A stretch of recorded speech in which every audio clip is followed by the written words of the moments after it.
কাঁদছো কেন? কাঁদছো কেন বাবু বলো? দেখো গা ঘেমে কি অবস্থা, গা ঘেমে কি অবস্থা, মনে হচ্ছে গোসল করে আসলো কেবল। কাঁদছো কেন?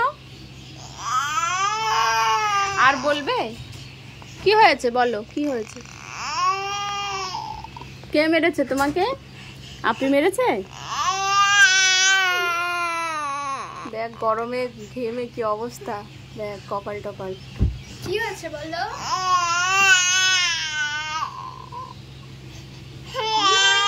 ও এখন এসি চালাতে বলছে, অনেকক্ষণ থেকে বলছে কি মাম্মি এসি চালাও, ওই যে এসি লাগানো, গরম লাগছে ওই জন্য বলছে এসি চালাও। দাঁড়াও এসি চালাচ্ছে আপনি, যা এসিটা চালু কর। এবার হাসবে, এবার হাসবে দেখবি। এই তো আপনি এসি চালাচ্ছে।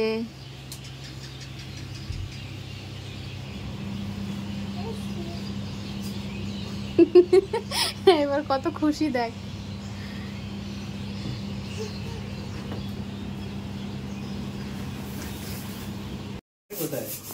বাবা করছি, এসো এসো, বাবা করছি, এসো।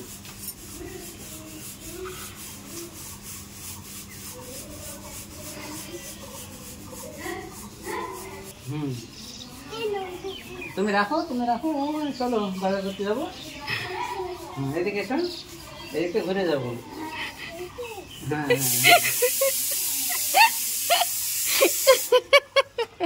আচ্ছা, মাম্মি কাছে যাবে, মাম্মি টোটো যাবে, মাম্মি নাইটে পরে টোটো। গ্রামের বাড়ি গেছিলাম গতকালকে, তো ওখানে প্রতিবেশীরা এই যে আম দিয়েছে। তো প্রতিবেশী এই কারণেই বলছি, কারণ হয়তো ওনাদের কোনো মানে এটা পছন্দ হতে পারে, আমার ভিডিওতে নামটা নিচ্ছি না ওই জন্য। তো আম দিয়েছে, আর এই যে কামরাঙা, এটা আমার মানে ইয়াসিনের খুব পছন্দ। এটা মিষ্টি মিষ্টি লাগে খেতে, এখনও খুব ভালোভাবে বড় হয়নি, তবে যেটুকু হয়েছে ও কিন্তু ওখানে 4টে-5টা খেয়েছে বসে, আর তারপরে বাকিগুলো বাড়িতে নিয়ে এসেছি। আর ওর আব্বু যেহেতু ভোরবেলা বেরিয়ে যায় আর রাত 9টায় বাড়িতে ফেরে, তো ওই জন্যে আম কিনতে বললেও ওর মনে থাকছে না।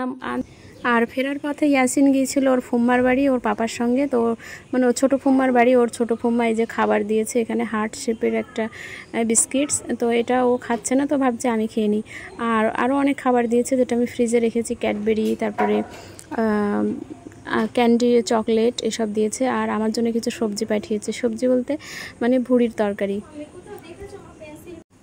আজকে রাতের খাবার আমাদের এটা দিয়েই হবে, এটা আমি গরম করব। আর হচ্ছে ওদিকে আলিশার হাতে আছে হচ্ছে জেলি, এই জেলিটাও দিয়েছিল, আর ক্যাডবেরি যেটা আমি ফ্রিজে রেখেছি দেখাচ্ছি, এই যে আর একটা আছে, এটা আমি রাখছি। আর 1 কৌটো ভর্তি করে মিষ্টি দিয়েছিল, রসগোল্লা, ওটাও ফ্রিজে রাখলাম, নাহলে নষ্ট হয়ে যাবে। আর এই হার্ট শেপের বিস্কিটগুলোও দিয়েছিল 2টো প্যাকেট। অ্যাকচুয়ালি ছোটো ফুম্মা খুব ভালোবাসে ইয়াসিনকে, আলিশা নাসরিনকেও কম কিছু করে না, তবে খুবই ভালোবাসে। আর এই যে আধ ঘন্টা গিয়েছিল, আধ ঘন্টার মধ্যে কত কি ও আমার জন্য পাঠিয়েছে, আবার ইয়াসিনকে 100 টাকাও দিয়েছিল। ও খুব শান্তি করে খাচ্ছে মনে হচ্ছে চকলেটগুলো। এই যে একটাও খেয়ে নিয়েছে ক্যাডবেরি, আর বাকিটা ফ্রিজে রাখলাম, কালকে খাবে। আর এদিকে আমি এই যে সবজিটা একটু গরম করে নিচ্ছি, আর তার সঙ্গে আর একটা সবজি আছে, সেটা দিয়ে আমাদের রাত্রের খাবার আজকে কমপ্লিট হবে।